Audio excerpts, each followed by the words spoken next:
How do you plead, guilty or not guilty? Oh, guilty, but with a real good excuse.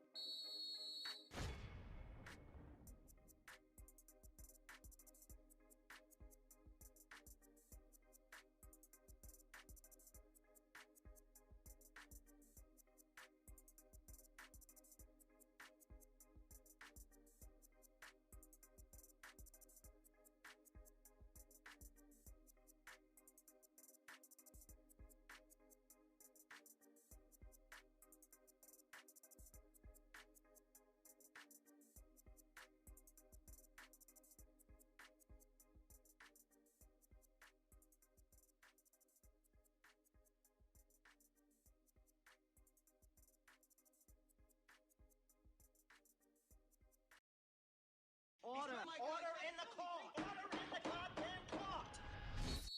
Sir, you're out of order. All rise. All right. Swear to tell the truth, the whole truth, nothing but the truth. I do. How do you plead, guilty or not guilty? Oh, guilty, but with a real good excuse.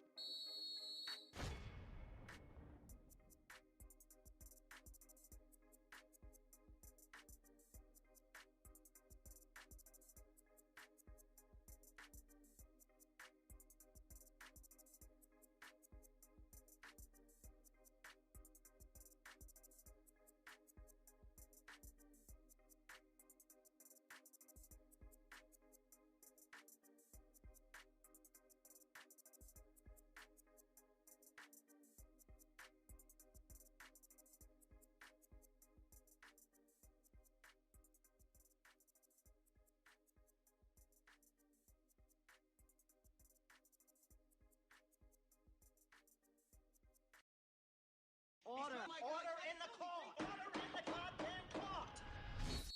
Sir, you're out of order. All rise. All right. Swear to tell the truth, the whole truth, nothing but the truth. I do. How do you plead, guilty or not guilty?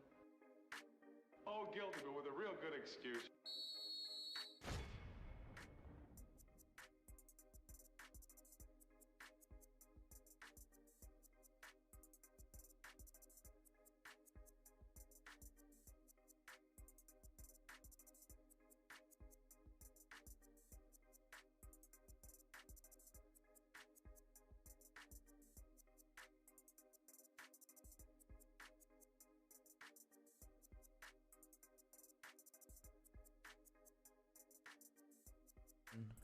What? What's up, Spurs Nation? We're here live to do something a little different tonight.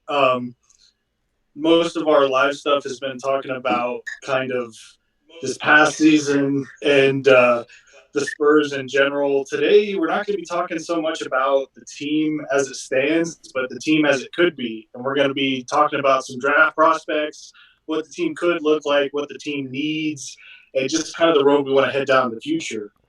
So to kick it off, we got Rob from Bucking Spurs. What's up, Rob? What's going on, Spurs Nation? It's good to be with everyone here today to talk about what the future of the Spurs might hold. Yeah, it's going to be fun. Then we got Maddie from Spurs Fan Blog. What's up, Maddie? What's good? What's good? Excited to be here. And then last of the OOC crew, we've got Destin from Spurs Wave and Clinton Spurs Fan. What's good, Destin? What's up? I'm excited. Yeah, and then a special guest on the stream, we've got Noah from Pounding the Rock with us here to talk some prospects. How's it going, Noah? Good. I'm ready to talk some prospects with y'all. Let's do it. Yeah, I was a little disappointed I missed the podcast with you the last time, so I'm glad to jump on with you live this time. Awesome. I'm excited too. Yeah, so I'm going to dive right into it. We kind of got a few main guys we want to go over.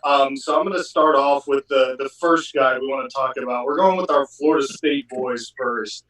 The first one is a really intriguing option just because of kind of how he's risen on the draft board in the last couple months, especially with no combine and just no basketball in general to watch. And that's Devin Vassell. He's a 6'7", 195. They list him as a shooting guard. He's kind of a combo shooting guard, small forward. out of Florida State. Excuse me. Just to give a little bit of background of him, he's primarily a defensive guy, kind of prototypical 3-and-D role player. Have any of you guys watched him at all so far? Yeah, I watched a lot of him. Yeah, he's a really intriguing guy. I think he may not have as much upside as other guys, but he's definitely got that 3-and-D archetype and that plug and play ability where he can just kind of hop in right away, help anybody. Yeah, for sure. Watching him, a lot of people keep feeling like they say Danny Green. I don't see it personally. He's a little more brute force than Danny Green. Maybe not all-star level yet, but it's a little old school comparison. The guy I see when I watch him play is Michael Redd. Kind of knockdown 3-point shooter, strong defender. What do you think, Maddie? A little bit in the lane. What do you think, Maddie? You got to see him for a long time. Yeah, Michael Redd is one of my favorite players growing up, actually. He was a lefty, and he had that wacky, behind-the-head jumper. But he was a walking bucket, man. When the Bucks were kind of crappy after the early 2000s, he was kind of their one true star. But, yeah, no, I think he's, like you said, he's a kind of that 2-3 combo guard, and he obviously has the ability to, shoot the three ball, shooting 41.5% from the three-point line this past season. I think he'd be a great fit, especially, like Harrison says, a lot of Spurs fans have been kind of worried that they're going to draft a point guard or shooting guard, because that's one of a lot of mock drafts have him drafting one, and I saw one have drafted Cole Anthony. But you have a good point. Well, yeah, I agree. Don't draft Cole Anthony. But you brought up a good point. I saw that. If the Spurs let Marco and Britton walk, I think Marco walking is probably going to be the likely scenario. But if Britton walks too, they're really lacking depth in the backcourt and outside of DeJounte and Derek and Patty Mills, and especially if Lonnie and DeMar are going to continue to play out of position at the three, I think Devin could definitely be someone to fill that void at that kind of the 2 spot for sure. We can definitely score, man. I actually do like the Danny Green comparison, Harrison. I think he's a guy that's gonna make his money as a 2-way guy in this league. So I kind of like that one. What a good comparison in my mind is actually kind of a newer school guy. Someone who entered the league a few years ago is Michael Bridges. I don't know if y'all are familiar with him. Mm-hmm. But their statistical profile, they're super close. Their sophomore years at Villanova versus Florida State is super similar. And they've got similar height, similar wingspan, same kind of skill set. And I'd love to have a Michael Bridges on the Spurs. I know the Suns are bad, but he would be a great player on the Spurs, I think. I like his background. I like the fact that it's an underground, or not underground, but underdog story where, he was cut and he was super close to his dad. His dad enforced in him humbleness, kept telling him you have to be humble. He said that he's naturally humble. Anything you have can be taken away from you. So I like his background. His mentality, if anything, is definitely Spur level. I think the only thing that with me where I'm a little hesitant with going all in and saying, yes, I want this guy, is the fact that I don't just seeing, now this is me seeing highlights and seeing, footage of him and stuff like that. He just doesn't, to me, come across as a guy that will necessarily end up being a star player. And it seems like other people that we have on the list that we'll talk about tonight seems like they could be a star player pretty quick. And he seems more like a plug-in player. And I feel like we got a couple of those already. I don't know how you guys feel about that. He's a risk to take if we get. I feel like at least he's a risk if you take him at 11 because you're not quite sure just how good he's going to be. One thing I do like about him, I feel like a lot of people knock everybody for, I guess, not having Kyrie or Steph handles, and he handles the ball better than Danny Green. I'll get that out there right now, but he's not a big slasher. But honestly, I feel like that plays to our advantage because we have so many slashers that we could use the guy that just sits out at the perimeter and knocks down threes at a high rate instead of trying to drive like that. So I feel like that can help things in a way. So maybe addition by subtraction in that kind of way. But that's just me. Yeah, you're right. You're right. If I'm gonna compare him to anybody right now, And it's not a knock, but I think like Evan Turner. Do you remember like Evan Turner? I mean, like Yeah. he's been like on. Ohio State. He's been on 20. He's a really good player. Like he's just never found the place where he was supposed to be. I feel like ever in his career. But great player. He kind of reminds me a little bit of Evan Turner. That's a solid one. But y'all got anything else to say on Vassell? You want to move on to Patrick Williams? I just think overall I like his mentality. But as far as like the list that we're talking about tonight, he will probably be near the end, if not close to the end. Yeah, I think I agree there. It's like he's good, and I definitely think he fits the Spurs, but I don't know if he fits the Spurs as like an 11 to 13 pick, if you know what I'm saying. Yeah. But that's why I keep saying I would not mind trading down in this draft, because I feel like if we had like multiple picks, I think we could get somebody like this and some other guys down low that could help us out, and then get some more assets in the future in a different draft. But I don't know.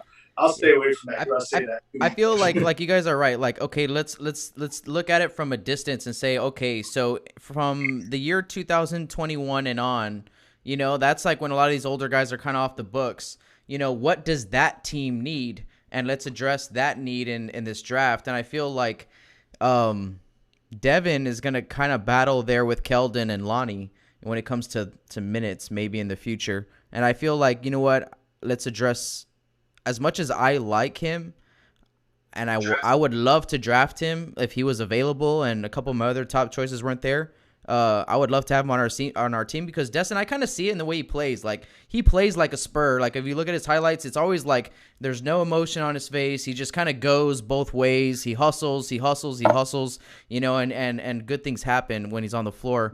But is that the guy that we need, 2-3 years from now?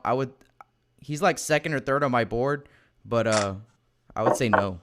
It's so tough. It's so tough to see, like, to know right now exactly, definitively, what do the Spurs need? Because when I think back at when we had, Duncan and Kawhi and Parker, Ginobili, it was pretty obvious. Like, okay, we need that piece. Okay, we need this right now. We need that. But right now, we're in a weird place where we're trying to see who's the main guys. Like, who are we going to build around? So it's kind of tough even right now knowing exactly what we need. But if it's my opinion, I think we need, and I think all these guys are small forwards on the list. We definitely need a small forward. I mean, obviously because of what happened with Kawhi, but it's kind of tough to know what type of player do we need. Do we need a guy that's going to be a role player, plug and play, or are we going to need a guy that's going to be the next star? It's really tough to know. See, I think Vassell works really well there just because he's a guy who's not going to take touches away from other guys, right? So he's not a guy who really needs the ball to score. He's probably going to be one of those guys who is dependent on people to get him the ball to shoot, but he's going to set himself up well. He moves around the perimeter well. He shoots the ball well. Keeps the ball moving. He's a good passer. And that's kind of a guy I think any team could use. I mean, when I think of him, and I know I've used this comparison for Keldon before, but Bruce Bowen is kind of a guy who I think of, like, that's the kind of archetype he could be. 3-and-D. I mean, that's pretty much the prototypical 3-and-D guy is Bruce Bowen. And no team can have too many Bruce Bowens, right? He's not going to take touches away. He's not going to waste time with the ball. I think he would be a great fit with the Spurs. But I do think there are other guys who I'd rather see the Spurs take. I think y'all are right.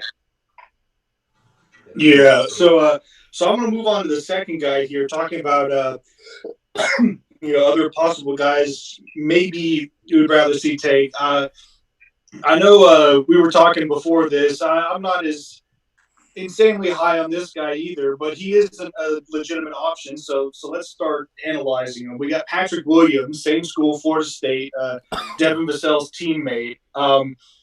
He's an interesting one. He's very young, obviously a freshman.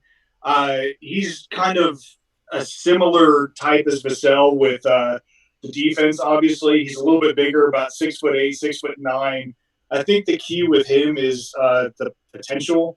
Everyone I've talked to and just scouts and all, everyone keeps saying, "Oh yeah, he's what we thought of Kawhi Leonard when he was coming out of college." Which, that's a big deal. But also, the numbers are nowhere near Kawhi Leonard. And one thing I've noticed is he's not the alpha dog that Leonard was in college, which is weird to say because Leonard is so freaking quiet all the time.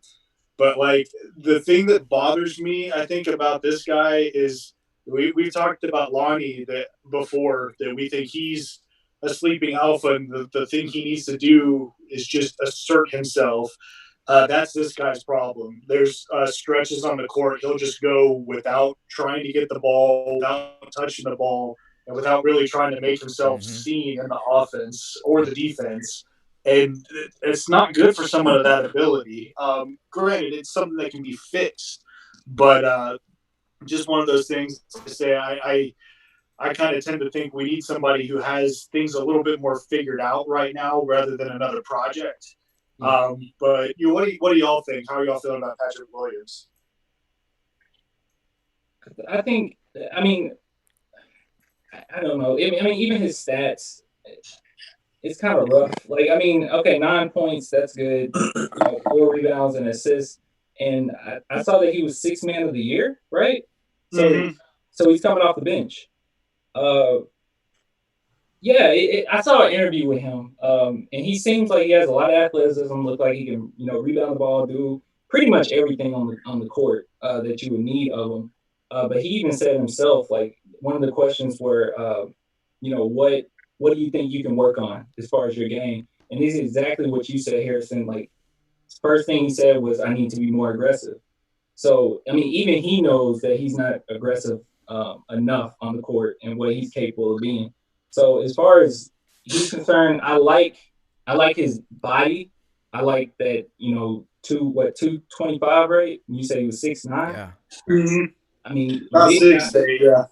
Yeah, big guy. He said both his parents played basketball, so he has a basketball background. I think that he's capable of being really good. As far as Kawhi level, I don't know. I don't know about it. I'm not super high on him, but yeah, if he's more aggressive, yeah, for sure, he can be pretty great. Yeah, that's the annoying thing about, like, when somebody like Kawhi does what he did, is now everybody that's in the same frame as him is going to get compared to him. And that's what I can't stand. I'm like, okay, come on. Yeah, Actually, okay, I'm laughing right now because I'm on this NBA draftgroup.com. It's like another mock draft website, and it has the Spurs drafting Patrick Williams at 11, and this player is Kawhi Leonard. I'll go back to another Florida State guy, and I'll give a better. Y'all remember Chris Singleton? Yeah. Washington. That's who this guy reminds me of right now. A little bit passive, solid interior game, ability to dribble. He can shoot semi-consistently. He just doesn't have it all put together yet. But his main trait is his defensive ability. Yeah. I'm not a huge fan of Williams, just because when I watch him out there, he has really heavy feet. Yeah. So I think that's going to be an issue. He's not really quite the size of a power forward. He's not as fast as you would want him to be to keep up with smaller forwards. I think he's going to have a lot of defensive issues at the next level. And as far as his like offensive skill set, he can kind of shoot. He can kind of do a lot of things. He's kind of like a jack of all trades, but he's not really that great at anything right now. Much like a lot of the players, he's kind of a project player. A lot of them in this draft. Yeah, if you draft him, Spurs fans would be so irritated because you already know he's going to be sent to Austin for the next 3 years. Yeah, see, that's a good point, because that's exactly what I feel we can possibly get out of this draft. We can possibly get a guy that doesn't need that first year. And Patrick Williams, it's not him. Like Harrison, you said it too. Like he has good instincts. I feel like he has good instincts. He when he does make the effort, sometimes he makes like these incredible double effort plays, like off that second bounce, but they're real far and few in between. So it seems like he's a little slow. Like you said, his feet are heavy, his legs are heavy. He's not in that great of shape. I think condition wise. Obviously he's a freak athlete, but I don't want another project. And if the motor is the question, then we can't help you. And I think if you look at what the Spurs draft, they look at guys who have that motor on a 6,000 level, and they don't really care what your talent is. As long as you have the effort, they'll get you to wherever they want you to be. And I don't think that's going to be that easy with Patrick Williams. And I'd rather see Chimezie play over Patrick Williams, to be honest. Yeah. You can't teach aggression. Like, you just can't teach that. So that is one of those things that's pretty rough. You can't teach clutchness. You can't teach, aggression. So, yeah, I mean, even if he has every physical attribute that you need, I mean, if your mental isn't there, then, I mean, you're not going to be able to hang in there with the Spurs. I mean, Yeah. I know I criticize DeJounte a lot, but one thing DeJounte does have is he's aggressive, super aggressive. So you at least need that, especially in this new era of Spurs basketball, the direction we're going in. Yeah, I mean, if you could teach that, it'd be a league full of stars. Yeah. That's the thing. It's just like a mentality you got to have. And you can work on it, but it's just one of those things, if you're passive, you're kind of going to be passive for a while. It's just, you can have your stretches, but it's just something to be concerned about. They've been doing it. Oh, go ahead, Harrison. No, you go ahead. I was finished. I was just going to say, I mean, the Spurs have done a pretty good job drafting these past few years, especially with the way our defense has fallen off since Kawhi and Danny Green have left. I mean, they've been drafting pretty decently with Lonnie Walker and Keldon Johnson. I think Quindary is a solid backcourt defender. I mean, Luka is still kind of, we have to see what he has to offer defensively. But, that would be I guess Patrick could be kind of another one of those guys where he's like, could be one of those defensively motored, wired type of players like Rob was saying. But again, he'd be kind of one of those longer term project type of guys. And, I said in the past in these videos, like, I want to draft a 3-4. First, I want to move DeMar and Lonnie back to the 2 position, which is more the kind of their true position. Then you have Keldon at the 3. And then this draft would be big. This draft and maybe free agency would be the number one priority, should be to get kind of that 3-4 small forward hybrid type of player. And I think they've done a pretty good job of kind of drafting that defensive-minded player the past couple of years. So I hope they continue on that trend, because our offense, especially this year, just is not efficient enough to be a good team, a contending team, when your defense is going to be this poor. Mm-hmm. He's projected is he projected in the first round? I thought I saw he was projected in the second round, right? I think Williams is actually like somewhere in the late, they're like 20s, in that kind of range, the 20s to 30s. I think he is definitely a first-round guy, but I don't think he's a lottery guy. I'm not quite sure why that had him so high. Yeah, I think that one's just an outlier, because like most other ones I saw, he was kind of like you said, mid to late 20s. Like, this one hasn't gone to the Knicks, which would be so unfortunate for him, but like, that's the 25th pick overall. They already have 2 or 3 of him. Yeah, they need another forward. Are you kidding me? They love power forwards. You're right. They need one more.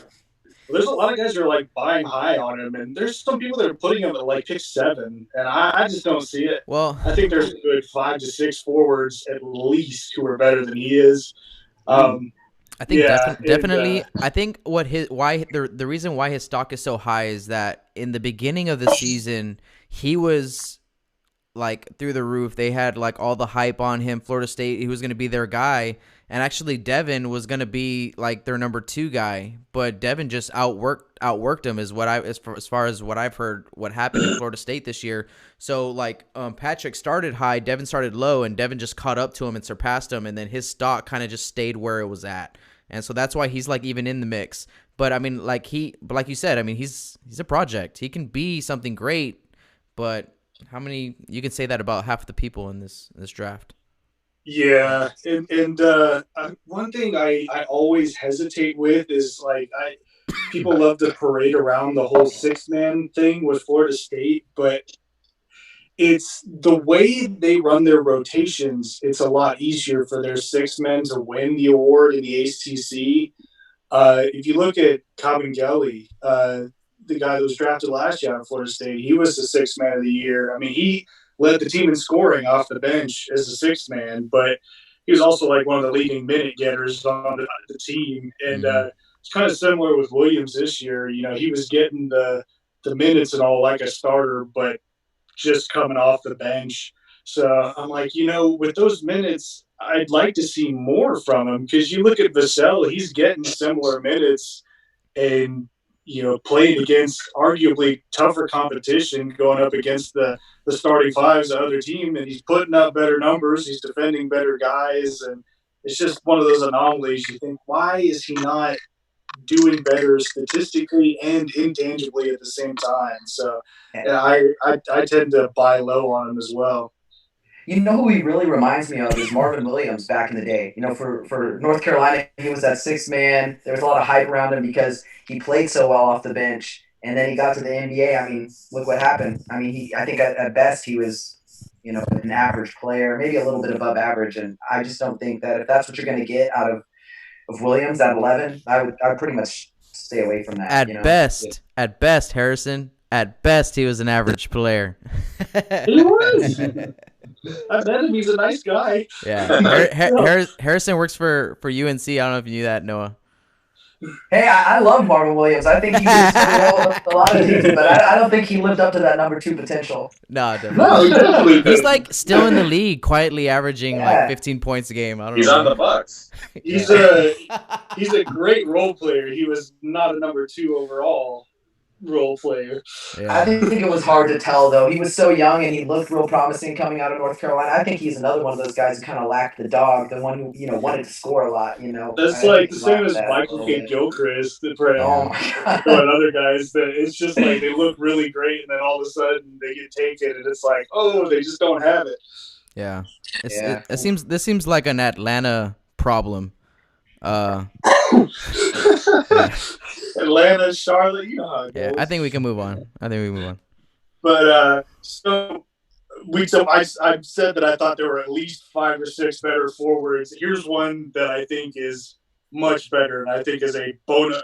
In my opinion, I think it's going to be hard for the Spurs to get this guy because this is a guy I think if they can ever get the NBA Combine going, that this is going to propel him to probably a top 7 pick. Mm-hmm. But Isaac Okoro out of Auburn.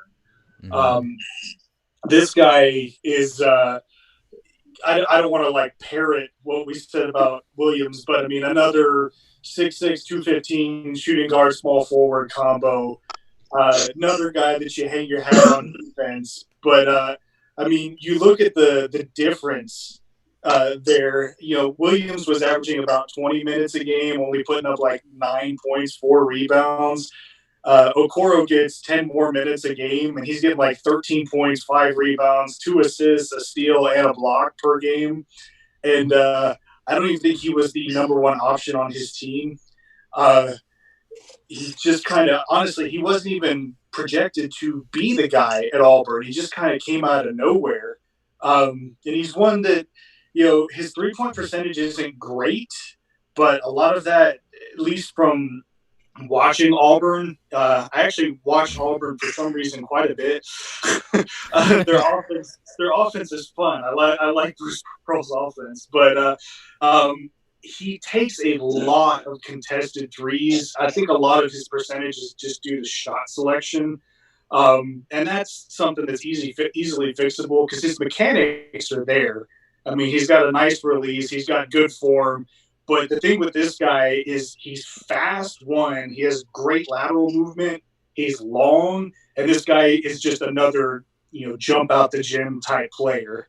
If I had to compare him to somebody, I've heard a lot of people say Justin Anderson. I don't like that as much. I think Justin Anderson was more of like a mid-range spot-up shooter guy at Virginia. I think probably Justice Winslow when he was at Duke is a better comparison. And if we're going like an old school NBA comparison, I'd say maybe like Caron Butler, somebody like that. Mm-hmm. I think this guy's head and shoulders better than Williams. I think he's a great fit with the Spurs. I just don't know if he's going to be there for us once it's our turn to pick if we don't trade up. It really depends where Cole Anthony drops. If Cole Anthony could just go like randomly in the top 7, maybe Isaac slips down to us, man. Dude, but I'm calling it. The Knicks are going to pick Cole Anthony. They're going to take him. His dad played there. He's from New York. They're going to take him and do something dumb again.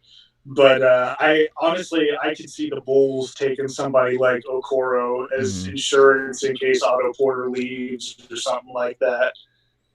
Yeah, I mean 6'6" with a 6'9" wingspan. His thighs are huge. I don't know if you've seen this guy, but he has like tree trunks, his thighs. And he just ain't been looking at his legs. Oh man, like he kind of has the athleticism of Kawhi. I know we're talking about Kawhi Leonard a lot, but you know how like Kawhi didn't take much for him to just float in the air, and kind of Lonnie has that same thing, and he has it at with tremendous size at his position. He has great defensive instincts, like you said. You could tell he's a worker. He just works hard at it. Great finisher around the rim. I mean, he's the guy that we need right now to change everything for us. Meaning, like, he can just make playing basketball so much easier just because of his tools that he has athletically and his hands around the rim. But from what I've seen, Harrison, I don't know if you can tell me, he can't shoot, right? I mean, I know you talked about his three, but I mean, when I see him taking other jump shots, the mechanics scare the crap out of me, but I don't know. Is that just me? He's got decent mechanics. He could stand to bring his elbow in a little bit. I think a little time with Chip would do that. It's inconsistency with his mechanics. A lot of that his shot's different all the time. He tries to shoot too much on the move and shoot too many contested shots, and that's what ends up changing your shot a lot of the time. He's elevating over guys, and then you suffer from uber athleticism where you jump so high that it pushes your shoulders forward into your shot, and that'll shoot your elbow out. So it's just little tweaks he can make here and there. But like I said, a lot of it I think is shot selection, because he can get to the rim at will. And one thing you were talking about is just like he makes it look easy. It literally looks like he's gliding out there on the basketball court. He's just got this like natural ability that a lot of guys don't have, where it just comes easy to him. And I'm not so worried about this shot per se, because when he's open, he's knocking them down. Yeah, it's just he has made some bad decisions as to when to shoot those threes, and that's something you can just drill into him, I think. If it's a spot up shot, his form, when he has all the time in the world, like his form looks good. And I'm like, okay, well, in San Antonio, that's something that we can use. That's something that he can do early in his career, is just spot up shoot. But yeah, it's everything else in between with his jumper. But I like everything else he brings to the table. I don't know about you guys. It doesn't outweigh, the negative, mechanics, I would say, on his jump shot doesn't outweigh his potential on how great of a player he could be. Oh, yeah. Yeah, I mean, I'm a big fan of Okoro, too. I watched a lot of him, and I do think his shot is a little bit broken. I wouldn't really bet on him being the guy who would come in right away and be able to spot up shoot. But then again, I didn't really think that of Keldon either. I thought Keldon was a guy who was going to come in and be able to be a 3 and D guy. And I don't think we had a big enough sample size for Okoro to know if he was going to be, a good open shooter. So that could change. But I think his shot is a little bit broken. But everything else I love. I love his athleticism. I love that he slashes to the rim, and he can finish through contact. He's got a super NBA-ready body. I mean, he's got a lot of muscle. And he's aggressive. I mean, I like that about him. But I'm not sure, kind of like Vassell, like we were talking about, I'm not sure we need another guy like that. Though if he fell into San Antonio's hands, I definitely wouldn't be upset. See, that's the thing. Like, okay, I mean, as far as his mechanics of shooting, I'd never really worry about that. I mean, his willingness to take those shots is great, in my opinion. But I don't worry about it only because, Chip. But yeah. As far as the type of player he is, when I see him play, he reminds me, I mean, I know it's not, I mean, I'm sure he's like a tier higher, but he reminds me of Keldon Johnson. And like you said, Noah, we have some players like him, or as far as what he does. So either way, I can see it where, okay, this fits in great because we have, players that, and he'll play off of those strengths, hard worker, play hard, hustle, shoot shots, open shots. We can deal with that. But then at the same time, it's like, okay, we already have a lot of those players. So is it going to get overcrowded for next few years? I mean, I know he's 6'6". It's just rough as far as what I'm thinking. I mean, does he fit or not? Also, I do like the fact that he has a lot of discipline. I know he was talking about how, I think he was at the Nike Hoop Summit. Is that what it's called? And when he was out there, he talked about how his coach made sure every single time when they went to the hotel that he would take away, and I'm sure plenty of coaches do this, but he'll take away all their cell phones, any video games, nothing like that. They have to go straight in, go to sleep, wake up, and he kept describing it as a business trip. So I like his mentality overall. I think he's very disciplined. He seems like and everybody on our list basically seemed like very nice, young men. And he seems like one of them too. He's no exception. So I like him overall. And if he falls in our hands, get on that and worry about the rest later.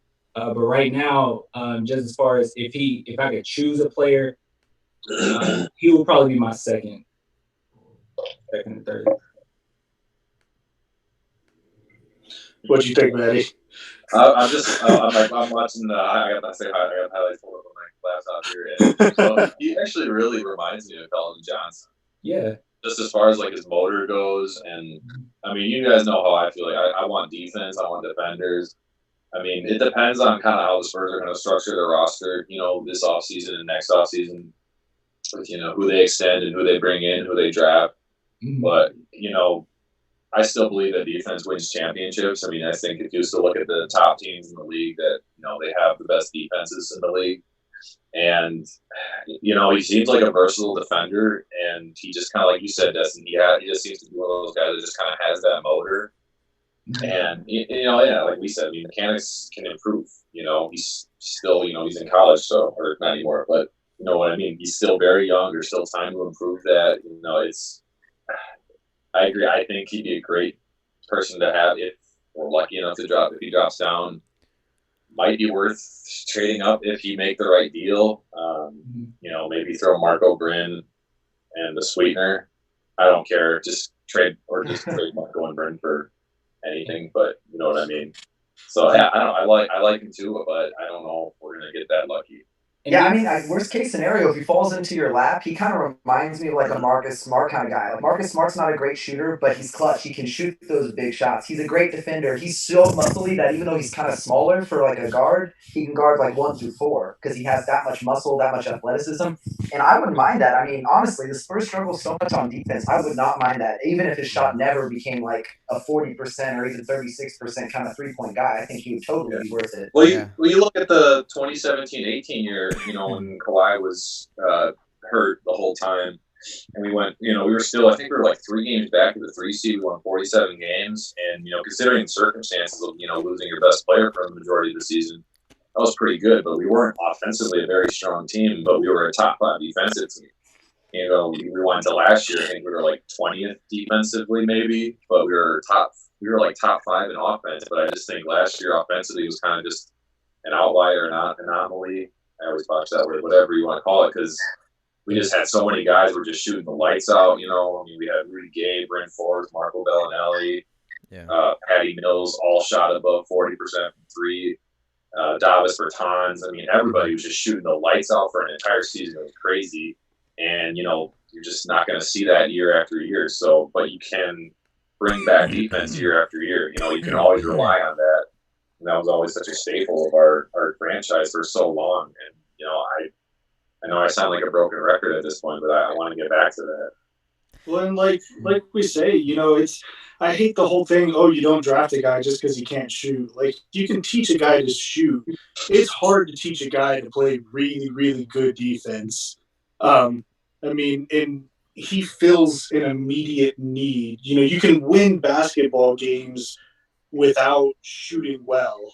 I mean, that's been done before, but it's hard to win basketball games if it's just a layup line to your own basket for the other team. Yeah. And he helps fill that need for us. Yeah, imagine having, like he does kind of remind us of Keldon Johnson. Hey, we say that like that's a bad thing. I mean, imagine having Keldon Johnson at 2 positions, like at the small forward and then the power forward. Like that's you got a Keldon Johnson guarding the perimeter and then one guarding the rim. I mean, that's good. Man, Rob, you're repping for Okor today. You got that Auburn orange on. UT, baby. Yeah. But so I'm gonna kind of keep it moving here. Kind of segue where we talk about defense and can't really shoot into our next prospect. This is probably, I'm a little biased. This is probably my favorite on the list. that I have. It's Precious Achua. And I know there's a lot of mixed feelings about him from fans, scouts, GMs, but I really, really like this guy as a prospect. To me, I think he's a bona fide top 10 talent in this draft, and they have him kind of projected around the 14 to 19 range generally. So to put it in perspective, he plays like 2 minutes a game less than Okoro does. Um, Obviously, Wiseman declared ineligible at Memphis and all that, so Achua becomes the number one guy. In 2 minutes less than Okoro per game, Achua puts up 16 points, 11 rebounds, an assist, a steal, and 2 blocks per game, all while shooting play 50% from the field and 33% from three. Now with him, he only shoots like 1.3 threes a game, so the 33% is a little skewed.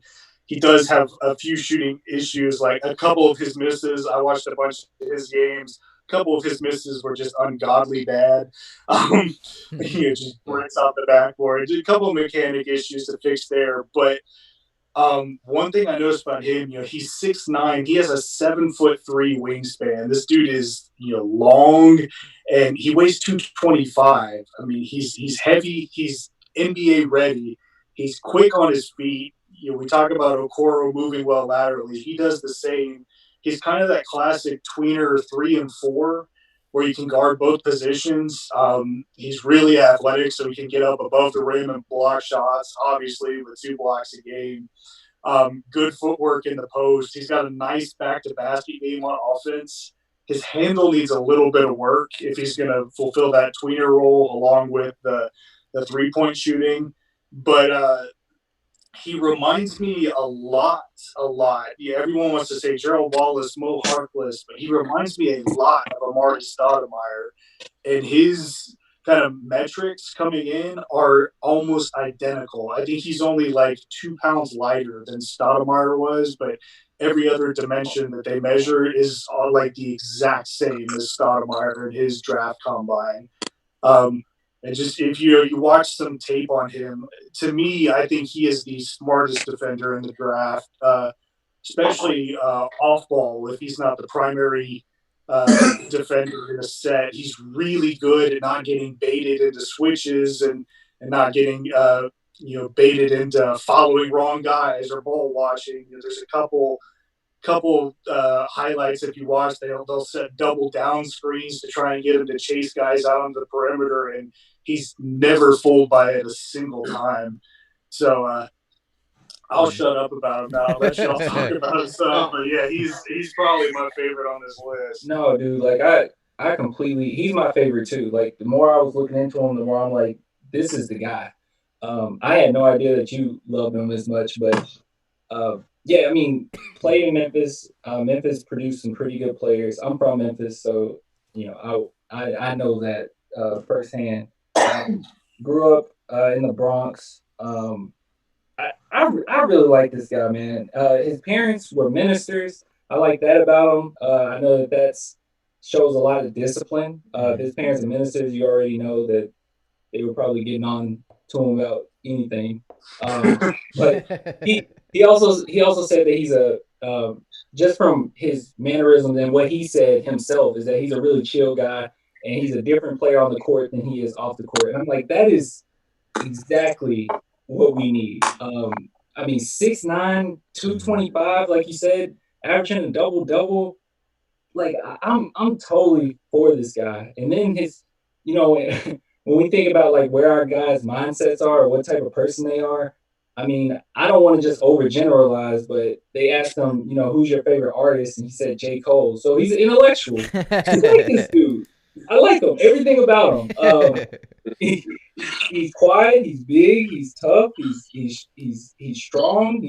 And as far as his mechanics with shooting, yeah, it's like way off. I mean, even the shots I saw him make, where I saw some highlights and I was like, oh yeah, all right, he's making the shots, but yeah, that's not going to be consistent. I mean, the way he released it just looks off.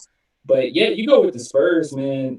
They'll help you with your shot and everything like that. So I love this dude. Like, I absolutely love him, and I think he could really vibe with somebody like Lonnie Walker. I feel like they could be really good, personality wise. Yeah, I mean, I think he has like a lot of upside, but he's definitely not a guy I would take anywhere near that 11 to 14 range. There's a lot of question marks for me around him, especially, you said he has 33% shooting from three, and you said that's like a little bit over one attempt, but he shoots 60% from the line, and that's on 6 attempts. That's pretty awful. He commits a lot of turnovers. It's like 3 to 1 in the opposite way of what you would want it to go. 3 turnovers to 1 assist. That's pretty bad. I think he's really raw offensively. He doesn't have a lot of moves he can go to.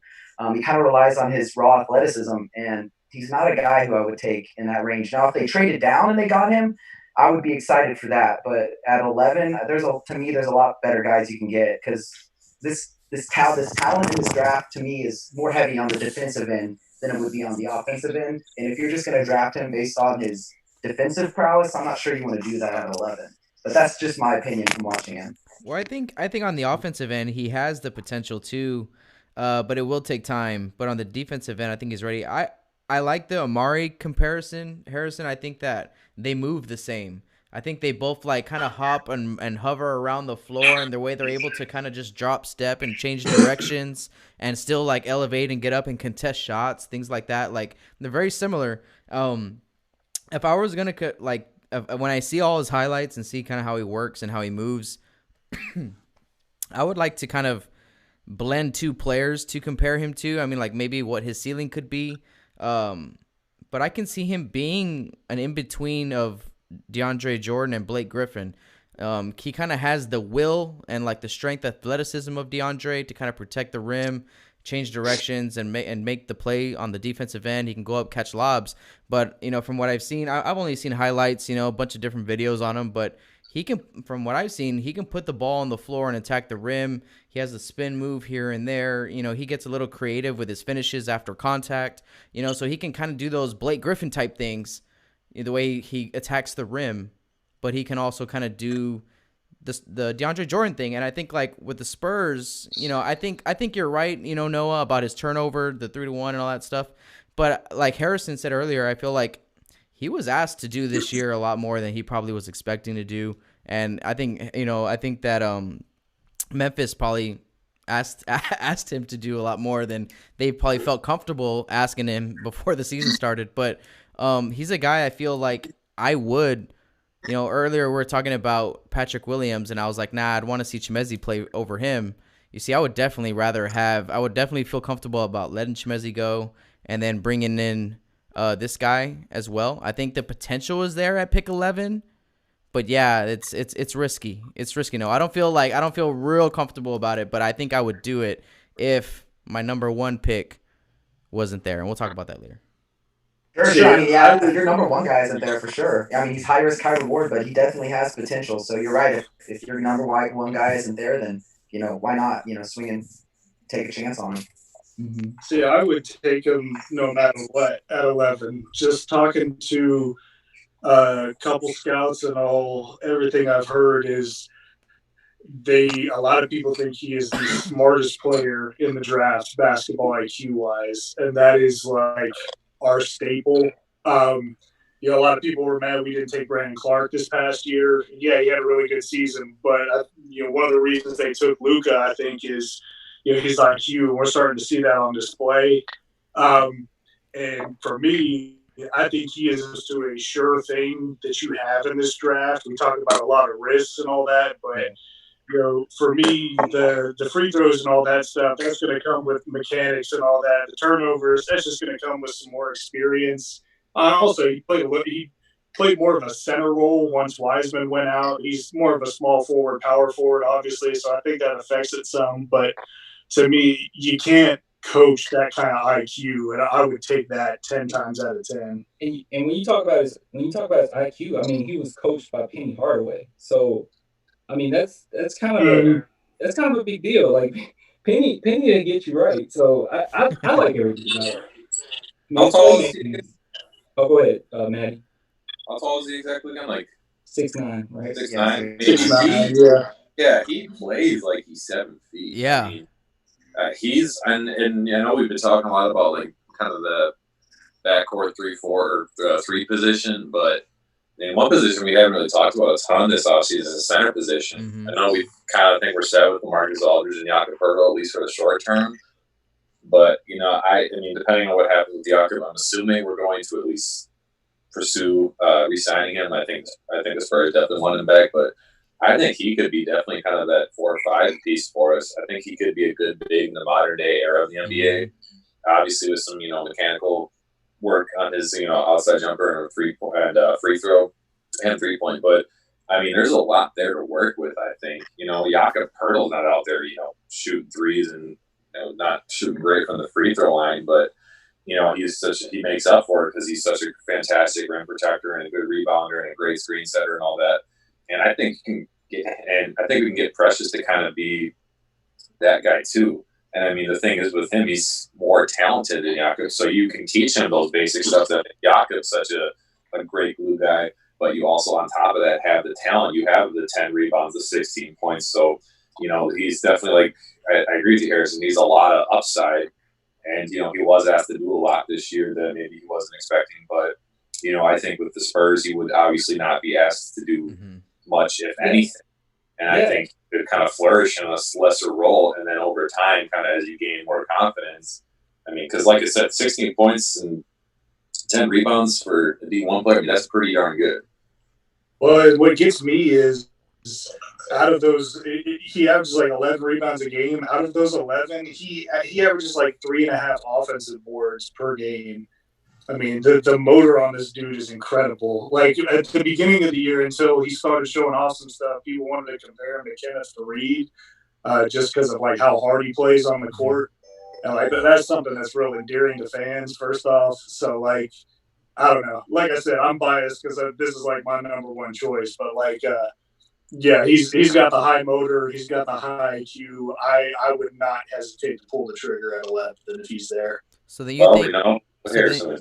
So do you think other than basketball, he's the most that just fits the Spurs cut of type of player that will be successful out of the guys that we I think he's the best. I think he's the best all around fit. Obviously, there's going to be some red flags with every prospect and all that, but we talk about prospects. I think he has a better IQ than Okoro. If you watch, Okoro tends to gamble in the lanes sometimes. Achua has a higher steal rate because he doesn't do that. He knows when he's better at reading defenders. I mean, if you look at his foul rate, it is so low. He is so good at timing shots and reading when offensive players are going to fake him and when they're going to actually go up for it. I mean, the dude just he understands the game. And like Dustin was saying, he's a real quiet dude. I don't know. Good videos to watch if you go on YouTube and look up Mike Schmitz. He's an NBA kind of prospect scout. He does an interview with him where they kind of go together and break down film. And he's just pretty quiet the whole time until he's asked to talk and very polite through the whole thing. And I don't know, he just seems like a prototypical San Antonio player, kind of the overall all-in-one package. Yeah, sure. I just wanted to pose a question to y'all. When you think of the best teams in the NBA, when they have their 4, you think of Pascal Siakam's the 4 for Toronto, right? You've got other guys like Covington who may play 4 for the Rockets. And I think 3-point shooting isn't necessarily something you need, but I think the good teams have guys who are 3 and D power forwards. And I just don't see his shot ever really coming around because we do have guys who have been success stories with the Spurs. Obviously, Chip England has worked with a lot of guys, but there are guys who, their shot never came around. And that's just a big worry for me is that he's kind of a guy who, yes, he has a very high defensive IQ, but I'm really not that sold on the offensive end that he's all that, has a high IQ on the offensive end. I think he does make some spectacular plays. He can finish through contact. He has a couple of moves, but I still don't. I'm not really sold on him. So, what do y'all think? I guess me personally, I'm looking at it more in a perspective of where we're at or what direction I personally could see the Spurs going in, where it would be more of an emphasis on guys like Lonnie Walker and players like that. And I feel like we will have enough shooters where you got Keldon Johnson. Derek White's a decent shooter, but if we, stick with Brent Forbes, I think we all probably assume that we'll still have Bryn for a good minute. And you're going to have a lot of shooters with Luka and players like that. I could see him fitting in and playing that role of, grit and grind, grab the board, get in the paint. And I can see him being more so versatile. As far as the shooting is concerned, I guess I'm not really necessarily looking for him to be a consistent, go-to scorer or shooter like that. I could definitely see him in a position where he just plays that, even if he does play the 3 or 4 or something like that, I could see him playing in a position where he's mostly the defensive guy, Sure. Guy. So that's where I see him. But the assist to turnover ratio to the 3-to-1, I guess in the wrong way, as I said earlier, that to me that's concerning. That to me that shows a guy who makes bad decisions with the ball. And for the Spurs, they need guys who can keep the ball moving. They don't commit a lot of turnovers. So I don't know. I'm just not really sold on him. But I would like him. If he was available and they traded down. I just don't like him at 11. Mm-hmm. So I think that just comes somewhat with a increased role because like Lester Quinones on Memphis got hurt and he was their primary ball handler. So all of a sudden they're asking him to handle the ball and he's not supposed to initiate an offense. So I think that's where you get a lot of the assist turnover stuff. If you watch some tape on him, there's some situations where he brings the ball up the court and that's where he commits his turnovers and all. But once he gets the ball in the post, I mean, it's a wrap. He's not going to turn it over down there. And if he can limit his game to like 2 to 3 dribbles, I think of his like ball handling game kind of like Harrison Barnes when he first came to the league, where obviously he's not the same player as Barnes, but like Barnes obviously now he can handle. But when he came into the league, he wanted to keep it at like 2 to 4 dribbles max, or else he'd get into trouble. And I think that's going to be the type of guy he is at first. And then as he gets more experience, he'll turn into a much better handler with it. But I think a lot of like the turnover stuff is a little overblown, just in my opinion. But turnovers, if you don't mind, turnovers to me are like, okay, coaches put you in position to be successful as best as they can, right? So like a lot of the turnovers that he might have had, like you said, Harrison, it's just the role that may had been given to him. And I think like as a Spurs staff, they would put him in the Drew Ebanks role. They'd put him in the Jakob role. If he ever touched the ball, it would be to give it up. You know what I mean? Unless he was rolling to the rim. You know what I mean? And looking to do something dirty with that. Yeah. Be careful, Noah. You're gonna rile up Harrison here. I just it's like a little different situation because like we talk about Okoro. It's just I think his assist to turnover numbers are inflated a little bit too because he gets 2 assists a game. He also has 2 turnovers a game, but he's also not a primary ball handler, and that's I think where they got into trouble as they started. Where Penny Hardaway's a great coach, but I think also in his first year he was trying to showcase this guy and say, oh, hey, he can handle. So he starts putting his primary ball handling spots, and he doesn't need to be in them. And that's where his numbers start getting kind of inflated and all that. And I think in just a reduced ball handling role, it's going to be much better. Mm-hmm. But at least to me, the pluses are too much to overlook in favor of the red flags there. Yeah, and you think about it like this. I mean, Penny Hardaway was a great ball handler. And then you look at the fact that he had enough confidence in that, 6'9" big man to come down the court with the ball. That says a lot. At least he's seeing the potential, or there is potential there. So yeah, I'm with it, man. I just feel like his ceiling is just so high, and even if I'm thinking about his low, even his low is something that I think we could really use or need in the future. For sure, but we've talked about Precious enough. Let's move on to the last guy on our list. We've gone over some guys who struggle with shooting. Now we're going to go to a freaking flamethrower. So you got Villanova's Sadiq Bey, who he's probably my second favorite prospect on this list. So Bey is 6'8", 215, long and lanky. He's I can't even remember what his wingspan is, but out of Villanova, he's 6'8" with a 6'10" wingspan. That's right. Yeah.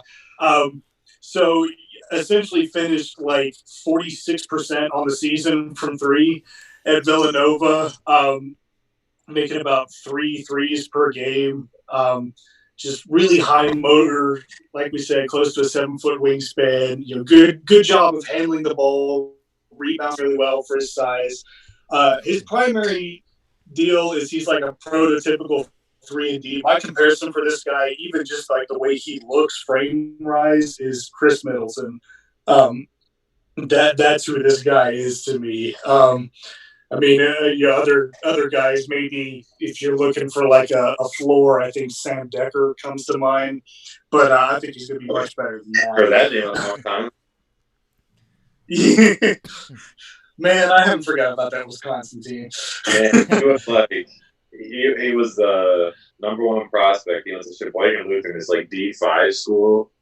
I don't remember who we talked about it earlier, but like ever since he came out of that school, there's this like Wisconsin high school reporter guy, and every player that came from a small school that was like decent was this guy was the next Sam Decker. Like there was like 100 Sam Deckers the next and none of them had enough. So hey, it's like we were saying with the next Kawhi.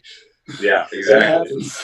Yeah, I think this guy's probably my favorite. I think I like what's Coach Wright, Jay Wright, for Villanova. Villanova.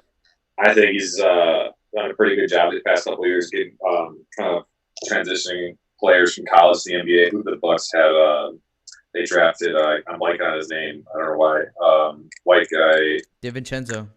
Dante DiVincenzo, and he went to Villanova, and he was just kind of similar. I mean, I think Bay's a better shooter, but kind of one of those versatile guys that can score on multiple levels. And I watched a lot of Dante DiVincenzo this year, and there was a lot of games for the Bucks where he didn't have the most points or rebounds or anything, but he was making the biggest plays when the game mattered most. And I really see Sadiq as that one of those type of guys.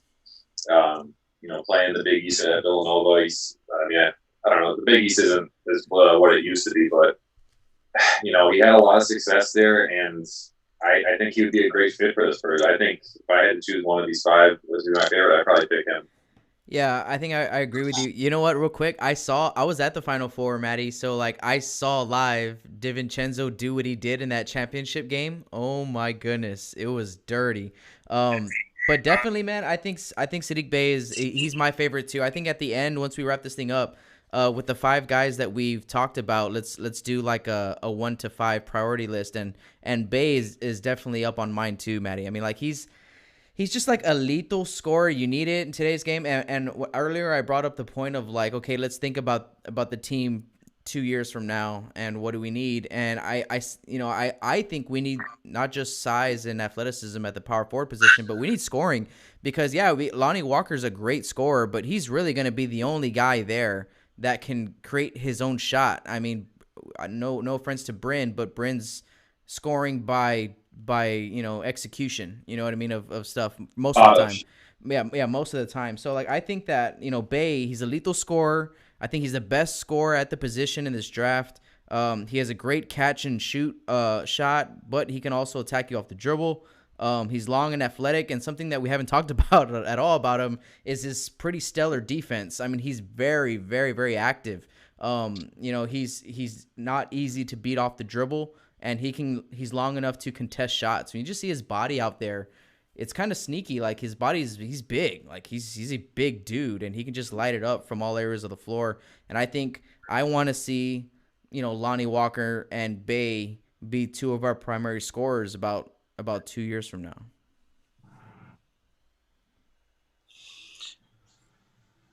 You muted Destin.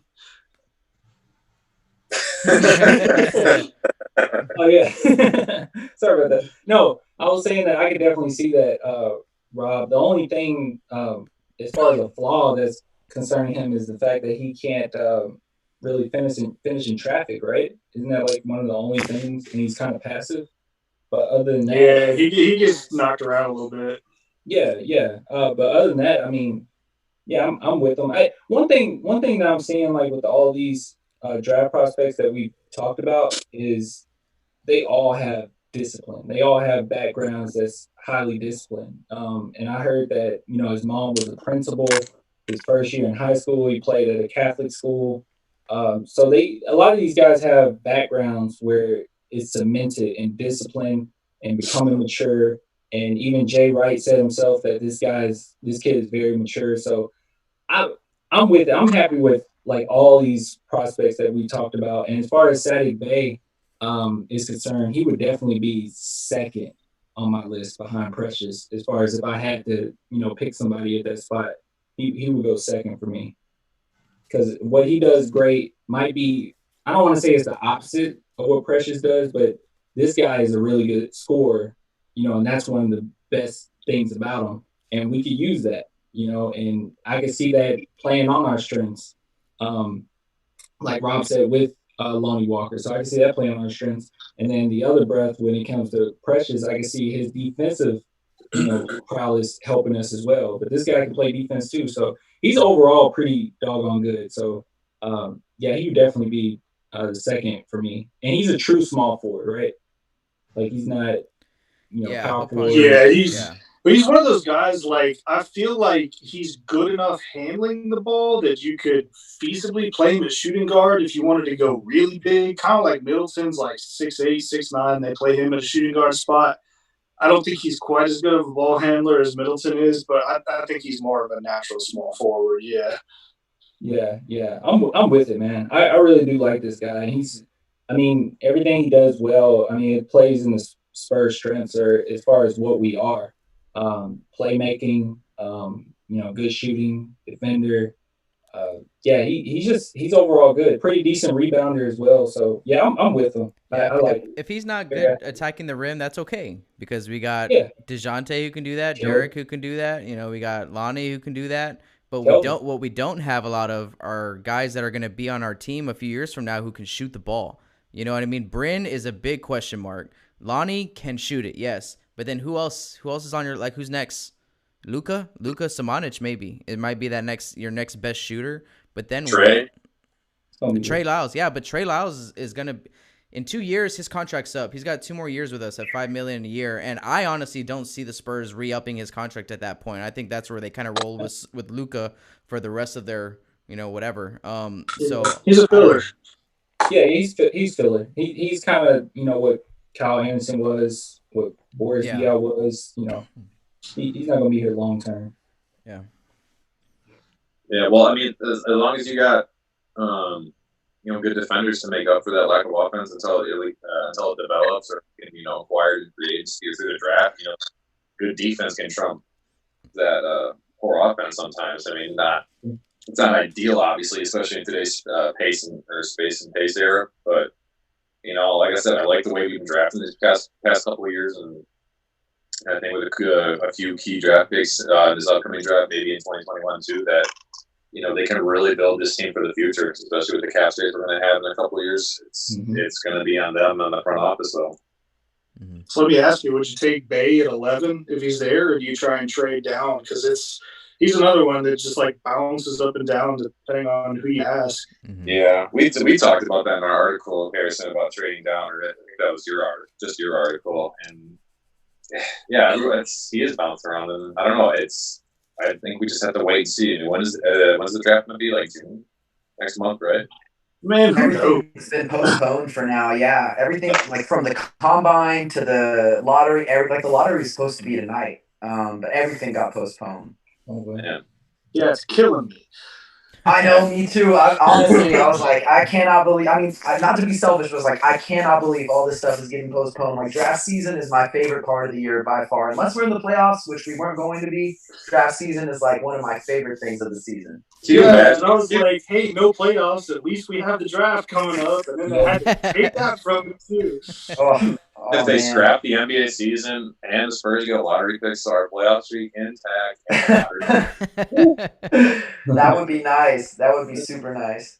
So win-win-win. The Warriors and Spurs would have like the luckiest seasons ever to have like crappy seasons that never counted. And then get a lottery pick on top of that. Hey, I baby. know, and the Rockets would Here's have been one- like the longest streak. They would have been the longest active streak if the Spurs and the Warriors hadn't made it. So like if it keeps it intact and it keeps Oh, away got from it. the You don't want Rockets, that. like, You don't hey, want I'm to happy hear with that. You don't want to hear that from Houston fans, for sure. Here's a question before we rank our guys. What do you think the Warriors do with their pick? Because I feel like everyone thinks it's an automatic take James Wiseman. And Rob and I were actually chatting last night. Both of us were like, there's no way they take Wiseman. No. Like, we both don't think they're going to take him. Do you think they're going to draft someone? Do you think they're going to trade it? I kind of think they'll trade down, like not even that many spots, to be honest with you, because I think a guy who would fit perfectly for them is Okongwu, because I think he compares really favorably to Bam Adebayo. I could totally see him being like that, and imagine Bam on the Warriors as constructed. I mean, that would be nice. So I do think they're going to trade down maybe and try to draft him, or maybe they'll take him first. I don't know, but to maximize assets, I definitely would trade down. I wouldn't go with Wiseman at 1 either. Yeah, I was thinking like because they could use obviously a rebounding center that's just a kind of a pure rebound defensive guy to start out, and that's a Kongwu for sure. And they could feasibly trade down and get 2 picks, and they could use another guard to bring off the bench, and they could do that. I'm like, I don't see why.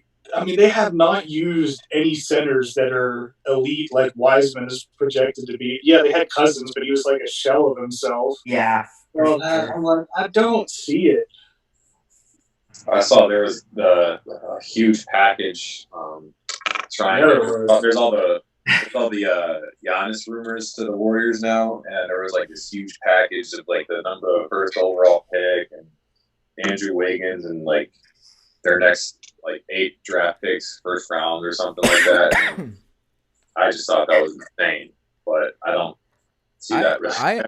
I honestly wouldn't like them keeping the pick and drafting. I mean, you're never too early to start planning for the future. That's why I see it. And like, you know what? As much as yes, Steph Curry and Clay and all them got like another 6-7 years in their prime. I don't know. I think if you put like Ball or Edwards, it's because look, man, Golden State revolutionized the way that we play using the perimeter offenses the way that they do, using their guard play the way that they do off and on screens and all that stuff. And to me, it's like, okay, you get a chance at a number 1 draft pick. And I know it's not like they're not like a revolutionary player, any of them this year, but I honestly think that you take a hard look at that pick before you look to deal it away for someone else. Because I think maybe 2, 3, 4 years from now, you have no idea what your Golden State team looks like. And maybe one of these top guys, it might be their next guy, one of their next guys. Yeah, maybe, I thought like Anthony Edwards for a second, but he's also a guy who kind of needs the ball to be good. And I think they kind of tried that kind of thing out with D'Angelo Russell this year, and it didn't really work that well. Granted, they were completely a shell of themselves.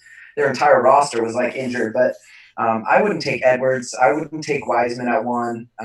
I really, honestly, if I were them, I probably would invest again in someone like Okongwu. I think he also has the potential to learn how to shoot better, just like we've talked about. Like anybody can learn to shoot better, and if anybody could do that, I really do think it would be Okongwu. He has a good free throw percentage, pretty solid form, not perfect, but I really like him there. Yeah, I could see them trying to like trade down and get him and maybe like Killian Hayes or something like that. Yeah. Because I really like Killian Hayes as a foreign prospect at point guard. But he's solid. Okay, so let's rank our guys real quick and then shut this thing down now that we've reviewed all these guys. So I'll start with Noah since we introduced you last. You get to go first. Who do you got out of these guys, these 5? What's your ranks on them? Yeah, I think I'm going to have to go Vassell, Bay, Okoro, Precious, and then finally Williams. All right. What you got, Rob? Mine, I got Bay number 1, Precious number 2, Okoro number 3, Vassell at 4, and Williams at 5. All right. What about you, Maddie? I got the exact same thing. So thanks, Rob, for copying. But you went second. I got Precious, Sadik, Isaac, Vassell. Is that how you say his name? Mm-hmm. And then Vassell, yeah. So, And then Williams last for me. Man, I made fun of Maddie, but that's exactly my same list. It was destined. So out of us 5, we have Bay going number 1. I mean, not number 1, but 11 to us. Precious, and then Vassell. Those are our top 3 that us 5 put at number 1. So I'm cool with any of those guys, man. I'm cool with any of those guys. So can you guys explain this to me? Because I'm a little confused with this upcoming draft. So how does this work? It seems like a lot of people are assuming that we wouldn't get a top pick. I mean, do we have like a less chance than other teams of getting a top pick? I'm confused at how they changed the rules with the lottery. Yeah, so they do have kind of a worse opportunity to get like one of the top picks just because their record is better than most everybody. I mean, I know that like technically the Magic have like a worse record than the Spurs, but they're in the playoffs, so they wouldn't even have a shot. So like just think of it like the worst record probably has the best chance to get it. I think they changed it though, so that's like the bottom 3 teams all have an equal chance. But the Spurs were like overall, I think 11th in terms of record, 11th worst record. Okay. So they probably won't have a chance of getting like 1, 2, 3, 4, 5, that kind of pick. It could happen. They I'm could. my fingers crossed. they switched up the format. Yeah. Yeah. They, Grizzlies. No one thought the Grizzlies would be top. odds for like the top picks because like that was what happened where New York and Phoenix got screwed over because they tanked really hard, and then New York got the number 2 pick or whatever, and then Phoenix dropped all the way to like what was it, like 6 or something like that. Yeah, it's bad for them. Yeah. So That's why I keep buddy's a telling huge you, Bulls you fan. don't They got- want to tank on purpose. The top spot anymore. So then, if you're the Spurs organization, let's say like things were back to normal, and we're in the lottery room with the ping pong balls. Who do we put to represent the Spurs in that seat? I'll start off. Either Becky or Patty, one of those 2. For like good luck, for like your good luck charm. Who's your good luck charm if you're gonna put him there? Patty. I'd put Patty or Patty. Becky. Yeah, Patty all day. Yeah, he got a good aura about him. He seems like a spiritual guy. I see know, him. yeah. I just like listening to him talk. So, but anyway, the one guy would have. Voice talks so lightheartedly. Our voice. I'm surprised none of y'all said Timmy. He's the last time that we won the lottery was Timmy. I don't know that he would go, but I would send Timmy. I mean, he's the last time we got lucky like that. So it'd be so boring. Like they ask him like any questions about like him or the team, and he just give them like 1-word answers. Like, "How you doing, Tim? Good." We get the number 1 pick, and Tim would just like grab the card and walk off stage, and that's it. Like that Foot Locker commercial. Yeah, I knocked over a plant celebrating. That's why we're not going to get a documentary anytime soon, because like I know Spurs Twitter like calling for that, and because like the Last Dance, and I'm just like, I mean, obviously we would all love it as Spurs fans, we would eat that up, but it's like nobody outside of us wants to see a 10-part documentary on. You think Pop let any cameras into those locker rooms at all? No. Yeah, it'd almost be like all speculation. Yeah. But anyway, that kind of wraps up this live stream where we've gone over 5 prospects. It's kind of a preview. I'm launching a series called Next Up. It's going to be more of like a film-based thing where I break down film of prospects and kind of go over more in depth. But honestly, I kind of want to do this a little bit more often, especially during draft season where we all get together and talk about some people. And no, I know you got stipulations where you can only appear so often, but as often as we can get you, man, we'd love to have you back. It's been fun, I mean, it's always fun, man. I love talking players. I love talking prospects. It was a great time. Yeah, well, I'll tell you what, Noah, tell everybody where they can find you. Yeah, you can find my writing at Pounding the Rock, and you can follow me on Twitter at @in_Magaro. I'm always getting some fire tweets out there, so definitely follow me. Yeah. All right, Rob, what about you? Where can they find you at? Not your address. You can find me at Bucking Spurs, wherever it is you get your podcasts, your videos on YouTube or on social media at Bucking Spurs. And then Maddie, Xbox's main campaign guy. Tell him where you at.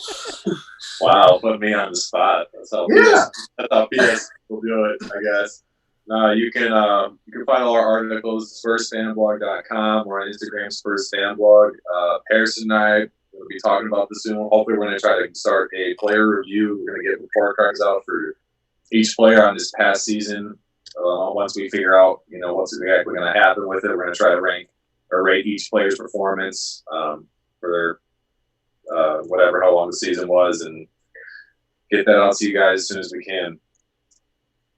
Yeah, then Destin, where can they find you at? You can find me on YouTube playing the Spurs fan, or you can find me on Instagram, Spurs Wave or Spurs Dynasty. Yeah. And as always, I'm Harrison from San Antonio Spurs Talk. You can find me at Facebook.com/San Antonio Spurs Talk. We're on Instagram at SA Spurs Talk and on Twitter at SA Spurs Talk 21.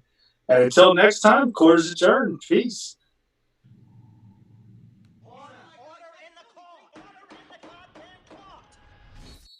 Sir, you're out of order. All right. Swear to tell the truth, the whole truth, nothing but the truth. I do.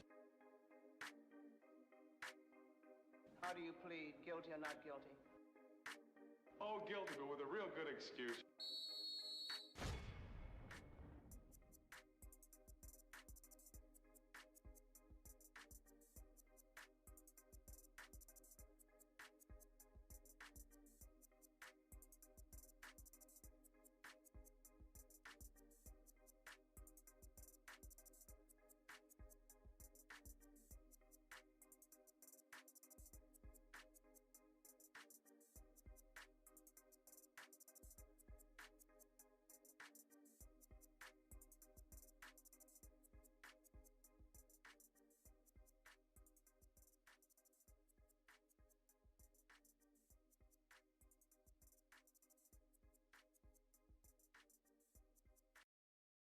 Order in the court. Order in the goddamn court. Sir, you're out of order.